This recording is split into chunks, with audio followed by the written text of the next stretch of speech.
Feel the real fear with us.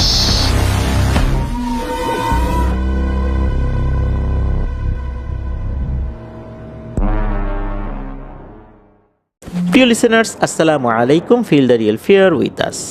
সত্যিকার ভয়ের অনুভূতি পেতে আফনান দ্য হরর ওয়ার্ল্ডের সাথেই থাকুন। দেশ ও দেশের বাইরে যেখান থেকে আফনান দ্য হরর ওয়ার্ল্ডের আজকের হরর নাইটের 95তম আয়োজনের সাথে যুক্ত হচ্ছেন বা পরবর্তীতে হবেন, সকলকে জানাচ্ছি শুভেচ্ছা ও ভালোবাসা। আশা করি সবাই ভালো আছেন, সুস্থ আছেন। আজকের এই এপিসোডে আপনাদের পাঠানো দুটি ঘটনা নিয়ে হাজির হয়েছি। আশা করছি এই ঘটনা দুটি আপনাদের ভয়ের শিহরণ জাগাতে সক্ষম হবে ইনশাল্লাহ।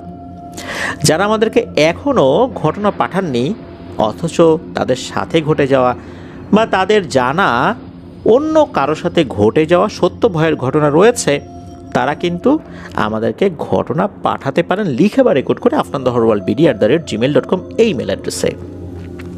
ইমেল অ্যাড্রেসের স্পেলিংটা বলে দিচ্ছি, AFNANTHEHORRORLDBD afnanthehorrorworldbd@gmail.com। স্পেলিংটাও আমরা আমাদের ভিডিও ডিসক্রিপশনে দিয়ে রেখেছি, সেখানে গিয়ে স্পেলিংটা চেক করতে পারবেন। ঘটনা কেমন লাগছে তা জানিয়ে এই ভিডিওর কমেন্ট সেকশনে কমেন্ট করতে পারেন। এছাড়া আমাদের ফেসবুক পেজ আর গ্রুপ তো রয়েছে আফনান দ্য হরর ওয়ার্ল্ড নামে, সেখানে গিয়েও আপনারা আপনাদের মতামত জানাতে পারেন। আমাদের ফেসবুক পরিবারের সদস্য যারা হননি তাদের জন্য বলছি যে আফনান দ্য হরর ওয়ার্ল্ড নামে আমাদের ফেসবুক পেজ এবং গ্রুপ রয়েছে। এই দুটো লিঙ্কও এই ভিডিওর ডিসক্রিপশনে দেওয়া রয়েছে, সেখানে গিয়ে আপনারা আমাদের ফেসবুক পরিবারের সদস্য হয়ে যেতে পারবেন। আমাদের আরও একটি ইউটিউব চ্যানেল রয়েছে আফনান বি নামে, সেটার লিঙ্কও এই ভিডিওর ডিসক্রিপশনে দেওয়া আছে। সেখানে ক্লিক করলেই আপনারা ওই চ্যানেলে ঢুকে যেতে পারবেন, সেখানেও সাবস্ক্রাইব করে সেখানে থাকা ভিডিওগুলো দেখতে পারবেন। এই ভিডিও লাইক বাটন প্রেস করতে ভুলবেন না। ভিডিও লিঙ্কটা বেশি বেশি করে শেয়ার করে দেবার অনুরোধ করছি, যাতে অনেকেই আফনান দ্য হরর ওয়ার্ল্ড সম্পর্কে জানতে পারে, আফনান দ্য হরর ওয়ার্ল্ডের ঘটনাগুলো শুনতে পারে এবং তাদের জানা ঘটনাও আমাদেরকে পাঠাতে পারেন। চলুন ঘটনায় চলে যাব।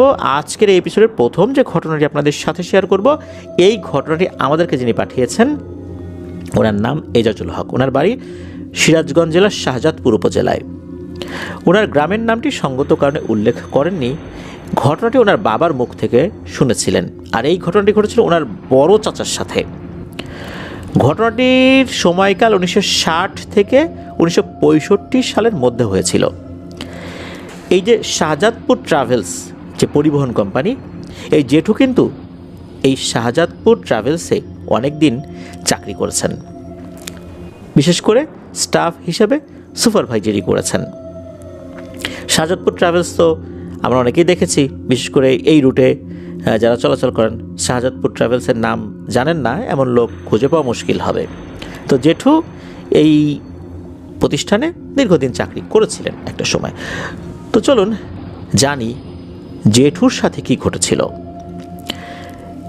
ওই সময় মানে সেই 1960 থেকে 65 সাল, মানে মুক্তিযুদ্ধেরও আগে, তখন তো পরিবহন ব্যবস্থা খুবই নাজুক অবস্থায় ছিল, রাস্তাঘাটও ভালো ছিল না, খুবই কম গাড়ি রাস্তায় চলাচল করত। ওই সময়ে অনেক পুরনো কিছু বাস চলাচল করত। এই বাসগুলো অনেকটা ট্রাকের মতো, সামনের মাথাটা লম্বা, সামনের মাথার দিকে আবার একটা অংশ আগ বাড়ানো আছে, ওখানে আবার হ্যান্ডেল দিয়ে ঘুরিয়ে ঘুরিয়ে গাড়ি স্টার্ট দিতে হতো।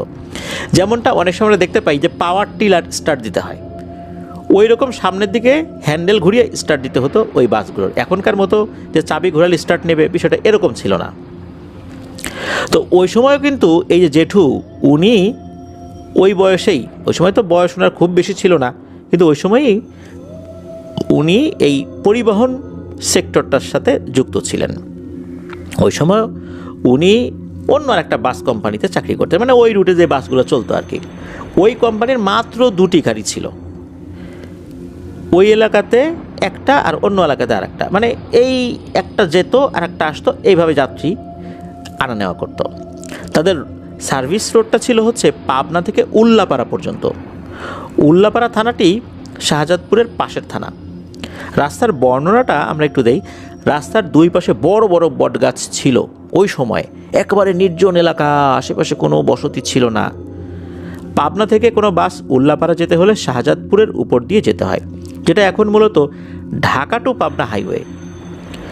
মূল রাস্তাটি হচ্ছে শাহজাদপুর থানার উপর দিয়ে, অর্থাৎ এই ঢাকা টু পাবনা হাইওয়েটা শাহজাদপুর থানার উপর দিয়েই এর মূল অংশটা চলে গেছে। আর ওই সময়ে অর্থাৎ সেই 1960-65 সালের দিকে ওই রাস্তাটির গন্তব্য মানে শেষ প্রান্ত ছিল উল্লাপাড়াতেই। তখন তো আর যমুনা সেতু হয়নি, এই জন্যই ঢাকার সাথে সরাসরি আসলে সংযোগ ছিল না। এখন অবশ্য ওটাই মূল রাস্তা, যেটা কিনা ঢাকা টু পাবনা হাইওয়ে। শাহজাদপুর থেকে উল্লাপাড়া যাওয়ার পথে এর মাঝখানে একটি বড় মোড় ছিল। ওই জায়গাটির নাম হচ্ছে জঙ্গলিপুর, যেটি ছিল একমাত্র বড় একটা টার্ন বা বাঁক। রাস্তাটি 15 থেকে 20 ফিট চওড়া কংক্রিটের ঢালাই করা রাস্তা ছিল। আগেকার দিনে কিন্তু এই যে বিটুমিনের রাস্তা কম করা হতো, কংক্রিটের রাস্তাগুলো করা হতো, কারণ হচ্ছে কংক্রিটের রাস্তা টেকসই হয় বেশি। বিটুমিন দিয়ে তৈরি এই পিচ ঢালা রাস্তাগুলোতে যদি বৃষ্টির পানি জমে থাকে তাহলে রাস্তা নষ্ট হয়ে যায়, আবার ভারী যানবাহন চললেও এই রাস্তাগুলো দ্রুত নষ্ট হয়। এই জন্য অনেক আগের রাস্তাগুলো আমরা দেখতাম কংক্রিটের রাস্তা হতো। এখনও কিছু কিছু জায়গায় কংক্রিটের রাস্তা দেখা যায়।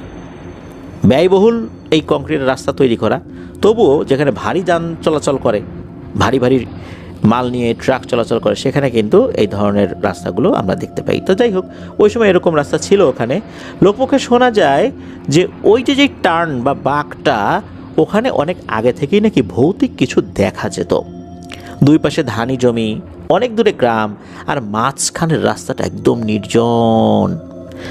আশেপাশে কোনো ঘর বাড়ি ওই সময় ছিল না। তো এই যে এজাজ ভাই, ওনার যেই বড় চাচা, ওনার চাকরির সুবাদে অনেকজনের সাথেই উনি পরিচিত ছিলেন। হেল্পার, ড্রাইভার, সুপারভাইজার, সবার সাথে ওনার ভালো সম্পর্ক ছিল। একদিন তার গাড়িতে যাওয়ার ট্রিপ বন্ধ থাকায় ওনার ছোট ভাইকে নিয়ে, অর্থাৎ এই এজাজ ভাইয়ের বাবাকে নিয়ে তিনি সিরাজগঞ্জ শহরে যাবেন বলে বাইসাইকেলে রওনা দিয়ে উল্লাপাড়া স্টেশন পর্যন্ত যাবেন। সেখানে এক পরিচিত বাড়িতে বাইসাইকেলটি রেখে ট্রেনে করে সিরাজগঞ্জের উদ্দেশ্যে রওনা হবেন। ওই সময়ে এই এজাজ ভাইয়ের বাবার বয়স ছিল 13 বছর বা ম্যাক্সিমাম 14 বছর, আর ওনার জেঠুর বয়স এই বয়সের দ্বিগুণ ছিল। সেদিন এজাজ ভাইয়ের বাবা এবং তার বড় জেঠু বা বড় চাচা বাইসাইকেলে করে রওনা যখন দিয়েছেন, ওই মোড়ের কাছাকাছি যখন পৌঁছেছেন, তখন তারা লক্ষ্য করেন যে ধান খেতে কাজ করা কৃষকেরা ছোটাছুটি করে রাস্তার দিকে এগিয়ে আসছে। বড় চাচা বাইসাইকেল আরও জোরে চালিয়ে সামনে এগিয়ে গিয়ে দেখেন একটি বাস অ্যাক্সিডেন্ট করেছে। ঠিক ওই মোড়ের উপরেই বাসটি এক পাশ কাত হয়ে পড়ে আছে। হেল্পার যে পাশে থাকে, অর্থাৎ বাসের যেই দরজাটা, ওইভাবে মানে ওই পাশটা কাত হয়ে পড়ে গেছে, আর সেই পাশটি রাস্তার সাথে লেগে আছে। ঘটনাস্থলে গিয়ে দেখে সেই বাসের নিচে চাপা পড়ে মারা গিয়েছে এই বড় জেঠু বা বড় চাচার এক পরিচিত সহকর্মী। ওনার নাম ছিল আব্দুল কাদের। লোকে তাকে ভোলা নামে চিনত। তার বাড়ি শাহজাদপুরেই। লোকটা ছিল শক্তপোক্ত, মোটাসোটা, বলিষ্ঠ গড়নের। অ্যাক্সিডেন্টে নিহত এই ব্যক্তিকে নাকি 10 থেকে 15 হাত টেনে হিঁচড়ে নিয়ে গেছে এই বাস।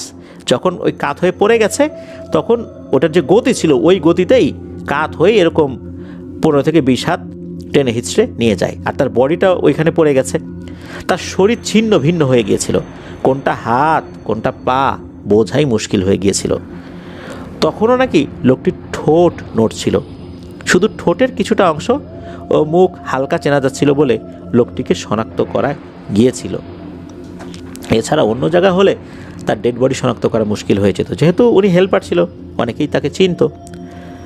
তো বড় জেঠু কিছুটা দূরে গিয়ে এক প্রত্যক্ষদর্শীর কাছে জানতে পারেন বাসটি কীভাবে অ্যাক্সিডেন্ট করলো। বড় জেঠু ড্রাইভারকে খুঁজে বের করে তিনি সরাসরি কথা বলেন। ড্রাইভার বলেন যে অন্যান্য দিনের মতো আজও এখান দিয়ে যাওয়ার সময় একইভাবে উনি টার্ন নিচ্ছিলেন যেভাবে অন্যান্য সময় উনি নেন। হঠাৎ নাকি ঝড়ের বেগে একটা প্রবল দমকা হাওয়া এসে বাসের একদিকে ধাক্কা দেয়, আর তখনই ড্রাইভার নিয়ন্ত্রণ হারিয়ে ফেলেন। উনি সঙ্গে সঙ্গে লাফ দিয়ে বের হয়ে গেলেও গাড়িটা হেল্পারের পাশের দিকে হেলে যাওয়ার কারণে এই যে ভোলা যিনি হেল্পার, উনি গাড়ির নিচে চাপা পড়ে একদম পিষ্ট হয়ে যান। গাড়িতে থাকা আরও কিছু যাত্রী গুরুতর আহত হলো, তারা কেউ মারা যান নাই। বড় জেঠু দুঃখ প্রকাশ করেন, কারণ এই ভোলাকে উনি আগে থেকেই চিনতেন, তার সাথে ভালো সম্পর্ক ছিল। এখন ওখানে তো উনি দেরিও করতে পারছেন না, কারণ ওনাকে ট্রেন ধরতে হবে। এরপর বড় জেঠু এজাজ ভাইয়ের বাবাকে নিয়ে উল্লাপাড়া স্টেশনে পৌঁছান। তারপর সেখানে তার এক পরিচিত বন্ধুর বাড়িতে সাইকেলটি রেখে ট্রেনে করে সিরাজগঞ্জ শহরে চলে যান।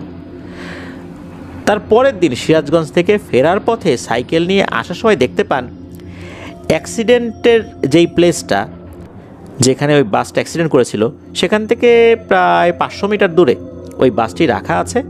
মানুষজন অনেক কষ্টে সেটিকে সরিয়ে রেখেছিল। সিরাজগঞ্জ থেকে ফিরে এসে একদিন পর তার অফিসে যান, যেই পরিবহন কোম্পানিতে উনি চাকরি করতেন। তো উনি এই কারণে গিয়েছিলেন যে ওনার যে ট্রিপটা ওটা তো বন্ধ ছিল, আবার ডিউটি কবে থেকে ডিউটিতে উনি যাবেন এটা জানার জন্য আর কি। সেখানে গিয়ে দেখতে পান ওই অ্যাক্সিডেন্ট হওয়া বাসটির মালিক নিজেই ওখানে এসেছেন এবং তিনি খুঁজছেন যে এই অ্যাক্সিডেন্টকৃত বাসটিকে পাহারা দেওয়ার জন্য কোনো লোক পাওয়া যায় কিনা। বড় জেঠুকে দেখেই ওই গাড়ির মালিক ম্যানেজারকে বলেন, এই ছেলেটা তো তোমাদের এখানে সুপারভাইজার হিসেবে কাজ করে, তাই না? তো ওকে 2-3 দিনের জন্য রাখি না, ও পারবে। প্রথমে বড় জেঠু একথা শোনার পর রাজি হতে চান না, পরে অবশ্য রাজি হয়ে গিয়েছিলেন। ওই সময়ে এই গাড়িটা ছিল 2টা কেবিনে বিভক্ত, একটা মেয়েদের জন্য আর একটা ছেলেদের জন্য। ওই সময়ে এরকম গাড়িগুলো হতো। কেবিনে থাকার জন্য ওখানে স্টাফরা যখন যাত্রী থাকতো না, শোবার জন্য বন্দোবস্ত করতে পারত। তো মালিক বলেন যে গাড়িটা অ্যাক্সিডেন্ট হলেও ওই কেবিনের ভেতরে তেমন কোনো ক্ষয়ক্ষতি হয়নি, শোবার জায়গাটা ঠিক আছে, সমস্যা হবে না, 2টা রাতই তো ব্যাপার, তুমি কাজটা করতে পারো। ওখানে আমার মেকানিক রাখা আছে, সকাল থেকে সন্ধ্যা পর্যন্ত ওরা কাজ করছে, আরও 2-1 দিন সময় লাগবে। গাড়ির পার্টসগুলো তো অনেক দূর থেকে আনতে হবে, এই জন্য সময় লাগছে। আর কেউ না থাকলে তো গাড়ির যন্ত্রাংশগুলো অনেকে চুরি করে নিয়ে যেতে পারে, এরকম একটা জায়গায়, নির্জন জায়গায়, এই জন্য একটা লোক দরকার। জেঠু রাজি হয়ে যান। উনি প্রথম দিন সন্ধ্যার আগে ওই অ্যাক্সিডেন্ট করা গাড়ির কাছে পৌঁছান। ওখানে গিয়ে মেকানিকদের সঙ্গে কিছু সময় কথা বলেন, গাড়িতে কি কি সমস্যা ছিল, কি কি মেরামত করা হয়েছে, বাকি কি আছে, আরও কি কি পার্টস লাগবে ইত্যাদি। এইসব কথাবার্তা বলতে বলতে দুজন মেকানিকদের মধ্যে একজন মেকানিক বলেন যে, ভাই আপনি তো এখানে রাত্রে থাকবেন তাই না, একটু সাবধানে থাকবেন ভাই। বড় জেঠু জিজ্ঞেস করেন, কেন রে ভাই, কী হইল? তখন ওই মেকানিক বলেন, আজ সকালে স্থানীয় একটা ছেলে পেলে এসে গাড়ি মেরামত করা দেখছিল, এসে আমাদেরকে বলতেছিল গত রাত্রে এখানে একজনের সাথে ভৌতিক ঘটনা ঘটছে, আপনারা এখানে থাইকেন না ভাই। এ কথা শুনে এই মেকানিক ছেলেপেলেদের কথা নাকি বিশ্বাস পায়নি, মানে বিশ্বাস করেনি। সে পাশে থাকা একজন প্রাপ্তবয়স্ক মানুষকে জিজ্ঞেস করেন যে আসলে ঘটনাটা কি। তখন ওই প্রাপ্তবয়স্ক লোক জানিয়েছেন যে ওই রাতে রাস্তা দিয়ে মধ্যবয়স্ক একজন ব্যক্তি যাচ্ছিলেন। তো সময়টা সন্ধ্যার পরে, এশার আজান তখনও হয়নি, কিন্তু রাত হয়ে গেছে। সন্ধ্যার পর বাজার থেকে বাড়ি ফিরছিলেন, যখন ওই মোড়ের কাছে পৌঁছান, হঠাৎ করে পেছন থেকে একটা গরম বাতাস উনি অনুভব করেন। তখন তার মনে হচ্ছিল পেছন থেকে কেউ হেঁটে হেঁটে আসছে, ছপ ছপ ছপ শব্দ করে। ওই লোকটা দাঁড়ালে শব্দটিও বন্ধ হয়ে যায়, আবার হাঁটা শুরু করলে আবারও শুরু হয়। পেছনে তাকিয়ে দেখে কিছুই নাই, মনের ভুল ভেবে আবার হাঁটা শুরু করে। কিছুক্ষণ পর সে অনুভব করে তার বাম পাশ থেকে কেউ একজন মোটা সোটা কণ্ঠে তাকে বলছে, ভাড়া দে, গাড়ি ভাড়া দে। লোকটি আবার পেছনে ফিরে তাকিয়ে দেখে যে একজন কালো মোটা সোটা স্বাস্থ্যবান শরীরের মতো, অন্ধকারে যতটুকু বোঝা যাচ্ছিল আর কি, সে এরকমটা বলছে। এইটা দেখে নাকি ওই লোকটা খুবই ভয় পায়। তারপর নাকি এক দৌড়ে বাড়িতে চলে যাওয়ার সময় বাড়ির গেটের সামনে সেন্সলেস হয়ে পড়ে যায়। লোকটি বাড়িতে ফিরতে দেরি হচ্ছে দেখে বাড়ির লোকজন খুঁজতে বের হওয়ার সময় দেখে গেটের সামনে ওই লোকটা অজ্ঞান হয়েই পড়ে আছে। পরবর্তীতে নাকি ঝাড়ফুঁক করার পর স্বাভাবিকভাবে তার জ্ঞান ফেরে। জ্ঞান ফেরার পর লোকটি সব কিছু খুলে বলেছিল। তো স্থানীয় ওই লোকটি এই মেকানিকের কাছে এই ঘটনা বলে। এখানে একটা কথা বলে রাখা ভালো, যে লোকটি ওই রাত্রে ভয়াবহ ঘটনার শিকার হয়, ওই লোকটি কিন্তু ওই অ্যাক্সিডেন্টের দিন উপস্থিত ছিল। অর্থাৎ ওই গাড়িটা যখন অ্যাক্সিডেন্ট করে সে ওখানে উপস্থিত হয়েছিল, ভোলার লাশও দেখেছিল। আর ভোলার সাথে আগে থেকেই তার টুকটাক পরিচয় ছিল, ওই গাড়িতে সে আসা যাওয়া করতো, ভোলা হেল্পারি করতো, ভাড়া কাটতো, সেই হিসাবে পরিচিত ছিল। আর ভোলাকে অনেক মানুষই চিনত। আর এই ধরনের একটা ভয়ঙ্কর লাশ যদি কেউ দেখে তাকে তো আসলে সহজে ভুলে যাওয়া মুশকিল, তাই না? ওই চিন্তা হয়তো বা তার মাথায় ছিল, এর থেকেও একটা হ্যালুসিনেশন হতে পারে, কিন্তু না, আসলে কি এটা হ্যালুসিনেশন ছিল? কারণ ওই রাস্তায় আগে থেকেই অনেক ধরনের সমস্যা শোনা যেত। হঠাৎ করে কেনই বা ওই দমকা বাতাস এসে লাগলো, আর এত জোরে দমকা বাতাস লাগলো যে গাড়ির ড্রাইভার নিয়ন্ত্রণ হারিয়ে পড়ে গেল? এটা কি স্বাভাবিক? যাই হোক, অ্যাক্সিডেন্টের স্পট থেকে বাজারের দূরত্ব প্রায় 1 কিলোমিটার, আর ওই স্পট থেকে লোকটির বাড়ি, অর্থাৎ যিনি ভয় পেয়েছেন, তার বাড়ির দূরত্ব আনুমানিক 1/2 কিলোমিটারের কাছাকাছি হবে। লোকটার সাথে এরকম ভয়ঙ্কর ঘটনা যে ঘটেছে এটার বর্ণনা শুনে বড় জেঠু ওই মেকানিককে বললেন, আরে ভাই সমস্যা নাই, আমি এসব ভয় টয় পাই না। এসব কথাবার্তা শেষ করে সন্ধ্যার সময় মেকানিকরা তো চলে গিয়েছেন, আর এদিকে বাসের ভেতরে কেবিনে শুয়ে থাকার জন্য হালকা পাতলা পরিষ্কার পরিচ্ছন্ন বড় জেঠু করেছেন। একটা সময় তিনি ঘুমানোর চেষ্টা করেন, কিন্তু ওনার ঘুম আসছিল না। এত তাড়াতাড়ি কি ঘুম আসে? তো রাতে যখন তিনি শুয়েছিলেন, আনুমানিক 11টা কি 12টা বাজবে হয়তো, উনি নিশ্চিত করে বলতে পারেন না যে কয়টা বাজে। ঘড়িও ছিল না কাছে, বাইরে ঘুটঘুটে অন্ধকার, আর ওই রাতে কোনো গাড়ি ঘোড়া চলেও না। বাইরে শুধু ঝিঝি পোকার ডাক শোনা যাচ্ছে। পাশে হ্যান্ডেলটা রেখে দিয়েছিলেন, যেটা বাসে স্টার্ট দেওয়ার জন্য ঘোরাতে হয়, ওই হ্যান্ডেলটা। আর ওনার কাছে একটা লাইট ছিল। ঘুম আসছে না, হঠাৎ করে গাড়ির পেছনে বিড়ালের গড়গড় আওয়াজের মতো একটা শব্দ পাওয়া যাচ্ছে। এরপর গাড়ির বডিতে আঁচড়ালে, অর্থাৎ আঁচড় দিলে একদম এক ধরনের মানে খসখস খসখস বা ক্যাচক্যাচ ক্যাচক্যাচ শব্দ হয় না, ওইরকম শব্দ হচ্ছে। হাতের নখ দিয়ে আঁচড়ালে যেরকম শব্দ ওই রকম। আবার গাড়ির টায়ারে যদি কেউ আঁচড় দেয় যেরকম শব্দ হয়, ঘর ঘর শব্দ হয়, ওই রকম শব্দ হচ্ছে। কখনো গাড়ির বডিতে, কখনো গাড়ির টায়ারে। আবার কিছুক্ষণ পর বন্ধ হয়ে যায়। 5-10 মিনিট পর আবার একই রকম শব্দ। এবার গাড়ির সামনের দরজার দিক থেকে শব্দ করছে।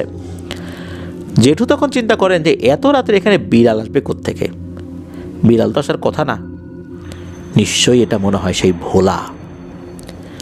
আর জেঠুর কিন্তু টুকটাক ভৌতিক অভিজ্ঞতা আগে থেকেই ছিল, টুকিটাকি ভৌতিক ঘটনার মুখোমুখি উনি হয়েছেন, সাহসও মোটামুটি ছিল ভালোই।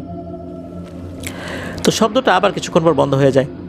জেঠু এবার একটু সাহস নিয়ে তার পাশে থাকা হ্যান্ডেলটি হাতে নিয়ে আবার ঘুমানোর চেষ্টা করেন। আর ভাবেন, যদি ও সারা রাত এভাবে ডিস্টার্ব করে তাহলে তো ঘুমানো যাবে না, সমস্যা হতে পারে। এর কিছুক্ষণ পর তার কানের পাশে, অর্থাৎ যেখানে উনি মাথা রেখেছেন ওইখানে বাসের বডির যে অংশটা রয়েছে, ওইখানে এসে কেউ একজন মোটা কণ্ঠে গম্ভীর সুরে আওয়াজ দিয়ে বলতে শুরু করে, পানি দে, আমার খুব পিপাসা লেগেছে, আমার গলাটা শুকিয়ে গেল রে, পানি দে পানি দে। এরকম 2-3 বার বলে। আর ঠিক তখনই জেঠু হ্যান্ডেল হাতে চেপে ধরে ধমকে সুরে বলেন, এই কে তুই রে, এখানে চাষটা কি? পানি টানি কিছু নাই, আমাকে ডিস্টার্ব করিস না, আমি এখানে পাহাড়ে দিতে এসেছি, যা চলে যা এখান থেকে, তোর জায়গা যেখানে সেখানে চলে যা, শুধু শুধু আমাকে ডিস্টার্ব করিস না, আমাকে ঘুমাতে দে। জেঠু কিন্তু অনেক সাহস নিয়ে কথাটি বলেছিলেন। এরপর ওই আওয়াজটা থেমে যায়। আনুমানিক 15 থেকে 20 মিনিট পর উনি লাইট হাতে করে আস্তে আস্তে বাসের দরজা খুলে বের হন। এদিকে লাইট দিয়ে চারপাশে ভালো করে দেখেন এবং নিশ্চিত হন যে আশেপাশে কেউ নেই। তারপর হ্যান্ডেলটি বাসের মধ্যে রেখে কোনো রকমের রাস্তা ধরে দৌড় দিয়ে আগানোর সময় সামনে কয়েকটা বাড়িঘর দেখতে পান। অনেকটা পথ চলে আসছেন, 1/2 কিলোমিটার পরে গিয়ে হচ্ছে কিছু কিছু ঘরবাড়ি ছিল ওই সময়। সেখানে একটা বাড়িতে ঢুকে পড়েন। একটা বাড়িতে উঠে বাড়ির লোকজনদেরকে ডাকাডাকি শুরু করেছেন, চিৎকার চেঁচামেচি শুরু করেছেন।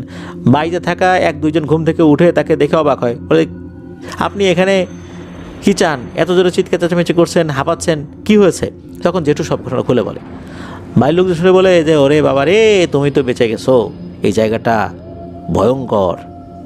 আমাদের পাড়ার একজন লোক গত রাত্রে বাড়ি ফেরার পথে ওই রাস্তায় ভূত দেখছে, বেঁচে গেছে কোনো মতে। মানে ওই যে যেই লোকটা ভোলাকে দেখেছে সেই বিষয়টাই আর কি বলেছিল আর কি। ওই বাড়ির লোকজন আরও বলে যে, মায়ের ছেলে, মায়ের কোলে ফিরে যাও, পাহাড় টাহাড় দিতে হবে না। তো লোকজন বলে যায়, আজকে আর বাসায় ফিরতে হবে না, এখানে থাকার ব্যবস্থা করছি, ঘুমাও, সকালে উঠে বাসায় যাও। তো জেঠু আর ওই রাত্রে বাসায় ফিরে যান নাই, যদিও তার হাতে টর্চলাইট ছিল, আর সাহস করেন নাই। তো সকালবেলা উনি বাড়িতে যান, অবশ্য ওই রাতেই ওনার জ্বরও এসেছিল। বাড়িতে ফেরত আসার পর সব ঘটনা খুলে বলেন সবাইকে।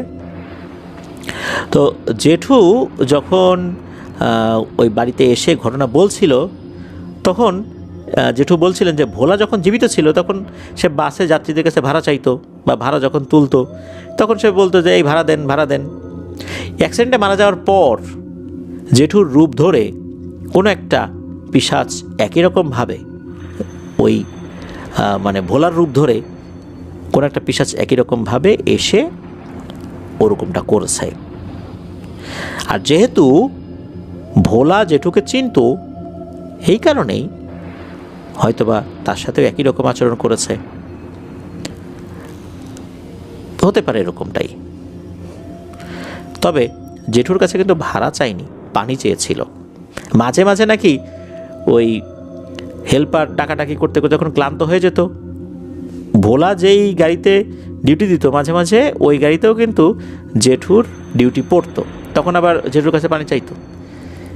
এই জন্য হয়তো বা পানি চেয়েছে, এটাও হতে পারে। এখন ওই জায়গায় নাকি অনেক বাড়িঘর হয়েছে, জনবসতি অনেক বেড়েছে, রাস্তা তো আগে থেকে অনেক উন্নত হয়েছে, অনেক চওড়া হয়েছে। বিশেষ করে ওই মোড়ের ওই জায়গা এখন অনেক বেশি চওড়া হয়ে গিয়েছে। তারপরও নাকি ওইখানে এখনও সড়ক দুর্ঘটনা তুলনামূলকভাবে বেশিই হয়। প্রিয় লিসেনার্স, এই যে একটা দমকা বাতাস এসে লাগলো, এটা কি হতে পারে? অনেক জায়গাতেই কিন্তু অনেক ধরনের দুর্ঘটনা ঘটে, কোনো কারণ ছাড়াই দুর্ঘটনা ঘটে। দুর্ঘটনা যখন ঘটে তখন শুধু ওই ব্যক্তিই বলতে পারেন ওই মুহূর্তের অনুভূতিটা, যিনি কোনো যানবাহন চালাচ্ছিলেন। যদি বেঁচে যান উনি বলতে পারবেন, আর মারা গেলে তো আর বলতে পারবেন না। যেহেতু ওই ড্রাইভার বেঁচে ছিলেন, একদম সজ্ঞানেই ছিলেন, যেহেতু লাফ দিয়ে নেমে গিয়েছিলেন, আল্লাহর রহমতে ওনার কোনো ক্ষয়ক্ষতি হয় নাই, মারা যায় এই হেল্পার ভোলা, যার আসল নাম হলো আব্দুল কাদের। প্রিয় লিসেনার্স, আপনাদের এলাকাতেও যদি এই ধরনের কোনো জায়গা থাকে আর সেই সম্পর্কিত যে ঘটনাগুলো রয়েছে, সেই সত্য ভয়ের ঘটনাগুলো আমাদেরকে পাঠাতে পারেন লিখে বা রেকর্ড করে আপনাদের horrorlbd@gmail.com এই ইমেল অ্যাড্রেসে। ধন্যবাদ জানাচ্ছি এজাজুল হক ভাইকে ওনার পাঠানো এই ঘটনার জন্য। চলুন আমরা চলে যাব আমাদের এবারের হরর নাইটের 95তম আয়োজনের দ্বিতীয় এবং শেষ ঘটনায়।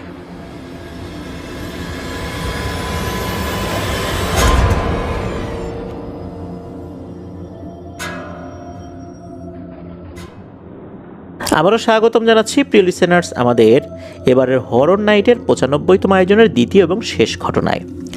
এখন যার ঘটনা আপনাদের সাথে শেয়ার করবো, উনি একজন রেমিটেন্স যোদ্ধা ভাই, ওনার নাম সাকিব। উনি বর্তমানে মালয়েশিয়ার পেনাং সিটিতে রয়েছেন। ওনার দেশের বাড়ি গাইবান্ধা জেলার সাঘাটা উপজেলার পদুম শহর গ্রামে। যে ঘটনাটি উনি আমাদের সাথে শেয়ার করেছেন, এই ঘটনাটি ওনার এলাকার অনেকেই জানে। উনি একা জানেন বিষয়টা এরকম না। আর ঘটনাটি যার সঙ্গে ঘটে তিনি এই সাকিব ভাইয়ের দুঃসম্পর্কের মামা হন। সঙ্গত কারণে গ্রামের নামটি উনি শেয়ার করতে চান নাই, শুধু এতটুকুও বলেছেন যে সেই মামার বাসা গাইবান্ধা জেলাতেই। ঘটনাটি যখন ঘটে সাল তখন 2009। আর সেই মামার নাম দুলা মিয়া। এই দুলা মিয়া পেশায় একজন ভ্যান গাড়ি চালক ছিলেন। আর ভ্যান চালানোর পাশাপাশি উনি রাতে মাছ ধরার চেষ্টা করতেন। যদিও বা উনি ছোট থেকে মাছ ধরতে ভালোবাসতেন, বড় হয়েও উনি দিনের বেলা ভ্যান চালান আর রাতের বেলা সময় সুযোগ পেলে মাছ ধরার অভ্যাসটা ধরে রেখেছেন। দুলা মিয়ার স্ত্রী এবং 2 সন্তান ছিল। অভাব অনটনের সংসার, ভ্যান চালিয়ে তো তার আর পোষায় না। তাই রাতে মাছ ধরলে মাছ ধরার নেশাটাও মিটল, আর মাছ পেলে মাছ বিক্রি করত, কিছু মাছ খেত। একদিন দুলা মিয়া রাতে তার স্ত্রীকে বলে যে বাবুলের মা, তার ছেলের নাম ছিল বাবুল, বাবুলের মা তুমি ঘুমিয়ে পড়ো, আমি একটু পরে মাছ ধরতে বেরোবো, আস্তে আস্তে সকাল হবে। তার স্ত্রী বলল আজকে কোথায় মাছ ধরতে যাবে? তখন দুলা মিয়া বলে ওই যে পুবের বিলে। তার স্ত্রী তখন বলে সাবধানে যেও, সাবধানে থেকো। যথারীতি কথাবার্তা শেষ করে দুলা মিয়া তার মাছ ধরার সরঞ্জাম নিয়ে বের হয়ে যায়। ট্যাটা, কারেন্ট জাল, খোলই, 5 ব্যাটারি লাইট নিয়ে বের হয়েছে। ওই রাতে কিন্তু চাঁদের আলো দেখা যাচ্ছিল না, অন্ধকারই ছিল। নিস্তব্ধতা চতুর্দিকে। এর মধ্যে একা একা হেঁটে যাচ্ছে এই দুলামিয়া বিলের দিকে। রাত আনুমানিক কয়টা বাজে বলা মুশকিল হলেও রাত আনুমানিক তখন হয়তো বা 11টার মতো বাজে। কিছু দূরে লাইটের আলো দেখা যাচ্ছে, তারাও ওই দুলামিয়ার মতোই মাছ ধরতে এসেছে। এরকম দেখে দুলামিয়া বলল, ধুর যত সব, এত লোক আসলে কি মাছ পাওয়া যাবে কিনা, এদের মাছ ধরার কোনো অভিজ্ঞতা নেই, শুধু পানির মধ্যে নেমে পানি ঘোলা করে। এইখানে নামবই না, ওই সামনের ওই শ্মশানের পিছনে যাব, ওখানে মাছ ধরবো। বলে রাখা ভালো, বিলের মাঝখানে একটা ঢিপি বা ঢিবি, অনেক জায়গায় ঢিপি বলে, ঢিবি বলে, আসল উচ্চারণটা ঢিবি হবে। হ্যাঁ, ওই ঢিবি বা উঁচু মাটির স্তূপ ছিল, ওইখানেই মূলত একটা পুরনো শ্মশান রয়েছে। আর পূর্ব দিকে একটা নালা চলে গেছে, নালার পাশে একটি ঈদগার মাঠ রয়েছে। এবার সে ওই শ্মশানের একটু সাইডে যান এবং চিন্তা করেন, আগে কারেন্ট জালটা পাতি, তারপর ট্যাটা দিয়ে মাছ ধরবো। এর মধ্যে কারেন্ট জালে কিছু মাছ পড়বে, এগুলো আবার তুলবো। যেমন ভাবা তেমন কাজ। চারদিকে একটু তাকিয়ে দেখে নাই আশেপাশের লোকজন আছে কিনা, দেখলো যে না, এই জায়গাটা একদম জনমানব শূন্য, কোথাও কেউ নেই। হ্যাঁ, ওই সময় 2-1 ফোঁটা বৃষ্টি হচ্ছে গুড়ি গুড়ি, আর সামনের শ্মশানটা অন্ধকারে আচ্ছন্ন হয়ে আছে। এবার সে এই আইলের উপর দাঁড়িয়ে খোলই আর ট্যাটাটা রেখে কারেন্ট জাল পাতা শুরু করেছেন। পাততে পাততে প্রায় কারেন্ট জালের অর্ধেকটা পেতে ফেলেছেন, এখনও অর্ধেকটা জাল তার হাতে। এমন সময় সে জালে একটা টান অনুভব করে। সে তড়িঘড়ি করে বাকি জালটা ওখানে রেখে সামনের দিকে এগিয়ে যায়, দেখতে যায় যে ওখানে কোনো মাছ ধরা পড়েছে কিনা। দুলামিয়া ভাবছিল হয়তো বা কোনো মাছ তার জালে পেঁচিয়ে গেছে, তাই এত টান হচ্ছে। কিন্তু না, কোথায় কি, জাল যেমন তেমনই আছে, কোথাও কিছু নাই। 7-5 না ভেবে আবারও বাকি জাল পাতার জন্য সে এগোতে থাকে। কিন্তু আশ্চর্যের বিষয় হচ্ছে, এবারও ঠিক একই রকম একটা খুব জোরে টান সে অনুভব করে। এবার সে একটু বিরক্তের ভাব নিয়ে দেখতে যায় যে ঘটনাটা কি লাগলো জালের সাথে। এবারও সে দেখলো যে জালটা আগের মতোই আছে, কোনো মাছও এইখানে ধরা পড়ে নাই। অনেক সময় কোনো বড় টাইপের সাপ বা গুই সাপ বা বড় মাছ যদি কারেন্ট জাল ক্রস করতে চায়, তখন কিন্তু ওই কারেন্ট জালে বেঁধে গেলে ওরা সর্বশক্তি প্রয়োগ করে, তখন এত জোরে টান অনুভূত হয়। কিন্তু এরকম তো কোনো কিছু বাধে নাই, জালের কোনো অংশ কিন্তু পেঁচিয়েও যায় নাই, একই রকম আছে। তাহলে এমনটা কেন হলো? এটা কিন্তু কোনো প্যারানরমাল বিষয় হতে পারে, এটা নিয়ে দুলামিয়া মোটেও ভাবে নাই। সে জালটা আবারও পাততে যায়, এবার কোনো সমস্যা ছাড়াই জালটা সে পেতে ফেলে। তারপরে ট্যাটা, খোলই এগুলো যেখানে রেখেছে সেখানে চলে এসে এক খিলি পান মুখে দিয়ে খোলইটা কোমরে বেঁধে, হাতে লাইট আর এক হাতে ট্যাটা নিয়ে মাছ শিকারের জন্য সামনের ওই নালার দিকে যাচ্ছে। বেশ কিছু মাছ সে শিকার করে। রাত কত হবে অনুমান করতে পারছে না, তার কাছে তো ওই সময় মোবাইল কিংবা ঘড়ি ছিল না। এভাবে মাছ শিকার করতে করতে হঠাৎ শুনতে পায় শ্মশানের সামনে পানিতে কেউ যদি লাফ দেয় যেরকম শব্দ হয়, ওরকম একটা শব্দ। সে ওদিকে লাইট মারলো, কিন্তু সে কিছু দেখতে পেল না। এবার আচমকায় তার সামনে কিছু একটা নড়ে উঠলো। সে দেখলো বিশাল বড় 2টা বোয়াল মাছ একসাথে পানিতে সাঁতার কাটছে। এটা দেখে তার লোভ হলো এবং এই মাছ দুটোকে মারার জন্য সে বিভিন্নভাবে কায়দা কৌশল করতে থাকলো, কিন্তু মাছ দুটোকে কোনোভাবেই মারতে পারছে না। একসময় মাছ দুটি কোথায় যেন মিলিয়ে যায়। এটা দেখে হতাশা, দুঃখ ভরা মন নিয়ে আফসোস করতে করতে সে আবারও সামনের দিকে এগিয়ে যায়। বলে রাখা ভালো, এত কিছুর মাঝেও সে বিন্দু পরিমাণ ভয় করেনি। এদিকে গুড়ি গুড়ি বৃষ্টি পড়েই যাচ্ছে। এবার সে ভাবে শ্মশানের ওই বড় গাছটার নিচে গিয়ে একটা বিড়ি খেয়ে আসি, আর একটু বিশ্রাম নেই। এই আশা নিয়ে গাছটার সামনে যেতে না যেতেই একটা অদ্ভুত শব্দ সে শুনতে পায়। ছপ ছপ ছপ এরকম একটা শব্দ, কি যেন খাওয়ার শব্দ। সেই শব্দের উৎস ধরে ভালো করে লক্ষ্য করে দেখে একটা বাচ্চা আকৃতির অবয়ব, আমরা যেভাবে নামাজে সেজদা দেই না, ওই রকম করে পড়ে আছে। মনে হচ্ছে মাটির সাথে মাথা হাত লাগিয়ে কি যেন একটা খাচ্ছে, আর ওইটারই শব্দ হচ্ছে। এবার যেন এই দুলামিয়ার টনক নড়ে। তার কারণ হচ্ছে এখান থেকে লোকালয় বেশ দূরে, আর এত রাতে এখানে তো কোনো বাচ্চা মাছ মারতে আসবে না, প্রশ্নই আসে না। সে মনে মনে চিন্তা করে, এমনও তো হতে পারে এই লোকটা প্রাপ্তবয়স্কের কোনো বেটে মানুষ। এসব নানা কিছু সে ভেবেই যাচ্ছে। এদিকে সেই অবয়বটা তার মতো কিন্তু ছপ করে খেয়েই যাচ্ছে। এবার দুলা মিয়া ওই অবয়বটার দিকে লাইট ধরেছেন। যেই না লাইট ধরেছেন, সাথে সাথে ওই অবয়বটা ঘুরে তার দিকে তাকিয়ে এমন বিশ্রীভাবে একটা হাসি দেয় আর বাজখাই কণ্ঠে বলে উঠল, কিরে, তুই মাছগুলোকে আমাকে দেওয়ার জন্য এখানে আসছিস? এই বলে সে পুরো বডিটাকে মুচড়িয়ে দুলা মিয়ার দিকে ঘুরায় নাই। আর গুইসাপ যেভাবে হেঁটে হেঁটে এগিয়ে আসে, ওই রকম করে সরীসৃপ প্রাণীর মতো করে সে দুলা মিয়ার দিকে এগিয়ে শুধু আসে না, দুলা মিয়ার উপর ঝাঁপিয়েও পড়ে। মূলত দুলা মিয়ার যেই খালইটা ছিল কোমরে, ওই খালইয়ের উপর ঝাঁপিয়ে পড়েছিল। এইটা দেখে দুলা মিয়া রেগে করেছে কি, তার হাতে যে ট্যাটা আছে না, ট্যাটা দিয়ে তাকে আঘাত করছে। সঙ্গে সঙ্গে ওই প্রাণীটা বিকট আর্তনাদ করে পাশের খালে ঝাঁপিয়ে পড়ে। ছপাত করে শব্দও হয়। শব্দ হইল কিন্তু ওইটার উঠল না, পানির নিচেই মিলিয়ে গেল। চারদিকে নীরবতা, নিস্তব্ধতা। তাড়াহুড়ো করে দুলা মিয়া তার ট্যাটার লাইট নিয়ে দৌড় দেবেন, এমন সময় পিছন থেকে বিশ্রী একটা হাসি ভেসে আসে আর বলে, আমাকে আঘাত করলি মূর্খ মানব, আজকে তোর মৃত্যু আমার হাতে। এইসব কথা শুনে সব ফেলে দিক বিদিক জ্ঞান শূন্য হয়ে দৌড়াতে থাকে। একটা সময় আইলে হোঁচট খেয়ে পড়ে যায়, কাদামাখা হয়ে ওই ঈদগার মাঠের এক পাশে গিয়ে ওঠে।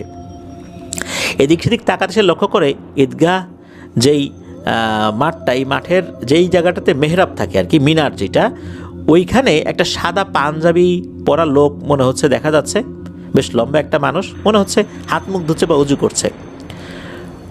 দুলা মিয়া ওই লোকটার দিকে এগিয়ে যায়। ওই লোকটা দুলা মিয়ার দিকে তাকায় এবং তাকিয়ে বলে, খুব ভয় পেয়েছিস বুঝি? এই নে একটু পানি খা। তো তার যে অজুর পানিটা ছিল, সেই অজুর পানি থেকে একটু পানি দেয়, দুলা মিয়া খায়।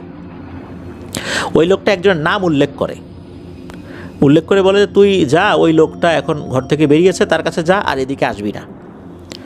তো ওই লোকটার কথা মতো দুলা মিয়া ওই বাড়ির দিকে যায়। দেখে সত্যি ওই লোকটা বের হয়ে আসছে। প্রথমে এই লোকটা কাদামাখা একটা মানুষকে দেখে সেও মনে করছে এটা ভূত প্রেত কিনা। পরে দুলা মিয়া নিজের পরিচয় দেয়। ঘটনা সংক্ষেপে কিছুটা বলতেই ওখানে জ্ঞান হারিয়ে পড়ে যায়। ফজরের আজানের পর তার জ্ঞান ফেরে। কিছু লোক মিলে ধরাধরি করে তাকে তার বাড়িতে পৌঁছে দিয়ে আসে। সেই রাত থেকে একটানা 7 দিন তার শরীরে জ্বর ছিল। কবিরাজি ঝাড়ফুঁক করে কিছুটা সুস্থ হলে সে সবাইকে এই ঘটনা বিস্তারিতভাবে খুলে বলে, তার স্ত্রীকেও বলে।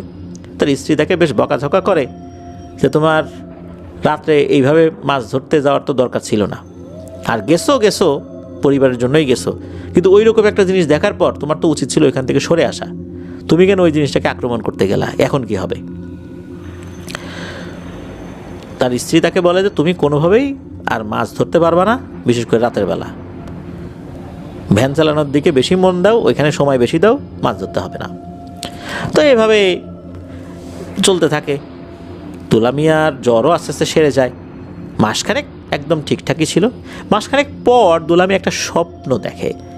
স্বপ্নের মধ্যে দেখে ওই শ্মশানের ওখানে সেই অবয়বটা দাঁড়িয়ে আছে, আর ওই অবয়বটা তাকে বলছে, কিরে দুলা মিয়া, আর মাছ মারতে আসবি না? তোকে আমি তো মারবই, আজ না হয় কাল তোকে তো আমি মারবই, তুই আমাকে আঘাত করেছিস। এই স্বপ্ন দেখে দুলা মিয়া হুড়মুড় করে ঘুম থেকে উঠে তার স্ত্রীকে বলেন যে, এই স্বপ্ন আমি দেখছি। তার স্ত্রী পরের দিনই হুজুরের কাছে গিয়ে কিছু তদবির নিয়ে আসেন, ঝাড়ফুঁক করায় নিয়ে আসেন। এই ঘটনা 6 মাস বা প্রায় 1 বছর খুব ভালোভাবেই কেটেছে, কোনো ধরনের কোনো সমস্যা হয় নাই। একদিন দুলা মিয়া উনি বাজারে চা খেতে গিয়েছেন। ওনারই পরিচিত একজন ব্যক্তিকে দেখেন, উনি মাছ ধরতেন, সবসময় মাছ বেশি পেতেন, বিষয়টা এরকম না। মাছের ভাগ্য বা রাশি তার খুবই খারাপ ছিল। অনেক পরিশ্রম করলেও অল্প মাছ পেতেন। এটা নিয়ে অনেকে হাসাহাসিও করতো। তো দুলা মিয়া দেখেন ওই লোক অনেকগুলা মাছ নিয়ে বাজারে আসছে বিক্রির জন্য। দুলা মিয়া বলে, আরে ভাই, তুমি এত মাছ কোথা থেকে মারলে? ওই লোকটা বলে যে, ওই যে পুবের যে বিল আছে ওখানে জাল পাচ্ছিলাম, ওই জায়গা থেকে এই মাছগুলো পাইছি। এই কথা শুনে দুলা মিয়া সেই পুরনো নেশা আবার জেগে ওঠে, আবার লোভে পড়ে যায়। সে চিন্তা করে, ধুর, 1 বছর পার হয়ে গেছে, এখন আর কি, এগুলো তো 1 বছরের মধ্যে কিছু দেখলামই না। সে চিন্তা করে, আজ রাত্রে চুপি চুপি আবারও সে যাবে সেই পুবের বিলে তার স্ত্রীকে না বলে। যথারীতি সে খাওয়ার পর মাছ ধরার টেটা আর জাল লাইট নিয়ে বেরিয়ে যায়। তার স্ত্রী তো ঘুমিয়ে গেছে, বোঝে নাই। সেই রাত্রে আর দুলামিয়া বাড়িতে ফেরেনি। সকালবেলা দুলামিয়ার স্ত্রী ঘুম থেকে ওঠে, দেখে তার স্বামী নাই। সে চিন্তা করলো সে ওঠার আগে হয়তো বা ভ্যান নিয়ে বেরিয়ে গেছে, কিন্তু না, ভ্যান তো বাড়িতেই আছে। তারা কি বাজারে গেছে? অপেক্ষা করছে। বেলা 10টা-11টা বাজে, তখনও সে আসছে না। এবার সে চিন্তিত হয়। সে রান্নাঘরের সাইডে গিয়ে দেখে তার স্বামীর কারেন্ট জাল, ট্যাটা, তারপর স্বামীর লাইট, এটা নাই। তখনই তার বুক কেঁপে ওঠে আতঙ্কে। সাথে সাথে তার ছেলেকে বলে, তোর বাবা তো আবারও মাছ ধরতে গেছে রে পুবের বিলে।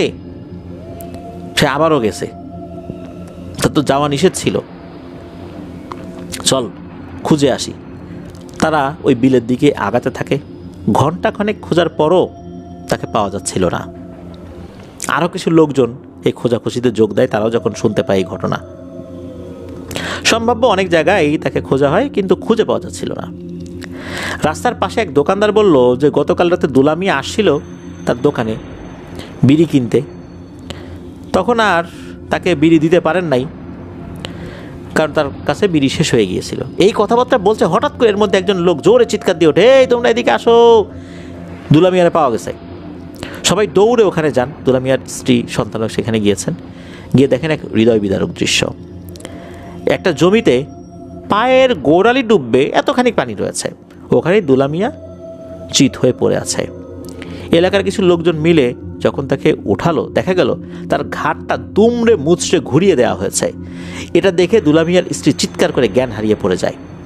পরিবারের শোকের ছায়া নেমে আসে, কারণ ওই পরিবারে একমাত্র উপার্জনক্ষম ব্যক্তি এই দুলামিয়া। প্রশ্ন হলো, দুলামিয়াকে নৃশংসভাবে কে হত্যা করলো? দুলামিয়া বেশ উঁচু লম্বা, শক্তি সমর্থ, ভালোই আছে, সুঠাম দেহের অধিকারী। লোকজন কিন্তু ভেবেই নিয়েছে ওই যে 1 বছর আগে ওই জিন যেই বিষয়টা বলেছিল সেটারই প্রতিশোধ। ওই এলাকায় এই ধরনের জিনগুলোকে মাসুয়া দেও বলে, মানে মেছো দেও, ওখান থেকে মাসুয়া দেও বলে। পুলিশ আসে, জিজ্ঞাসাবাদ করে, এলাকা সবাই বলে যে দুলামিয়ার সাথে কারো কোনো শত্রুতা নাই, এটা প্যারানরমাল জনিত বিষয় হয়েছে। পুলিশও এটার কোনো কুলকিনারা করতে পারে না। তারা দাফন কাফনের কথা বলে চলে যায়। দাফন কাফনের মাসখানেক পর দুলামিয়ার স্ত্রী একটা স্বপ্ন দেখে। স্বপ্নে দেখে একটা সাদা জুব্বা পরিহিত ব্যক্তি, যার দাড়ি আছে, লোকটা অনেক লম্বা। ওই ব্যক্তিটা তাকে বলছে, তোর স্বামীকে আমি মানা করছিলাম ওখানে মাছ মারতে না যেতে, লোভের বসে আবারও সেখানে মাছ মারতে যায়। 1 বছর আগে ওই মাসুয়া দেবের সম্মুখীন হয়েছিল, তখন কিন্তু আমার কাছে এসে আল্লাহর রহমতে বেঁচে যায়। আমি তাকে খাওয়ার জন্য আমার রজুর পানি দিয়েছিলাম দোয়া পড়ে, এই জন্য ওরা আর কাছে আসতে পারে নাই। কিন্তু তোর স্বামী আবারও লোভের বসে সেখানে মাছ ধরতে যায় রে। ওখানে যাবার পর 2টা জোড়া বোয়াল মাছ দেখতে পায়।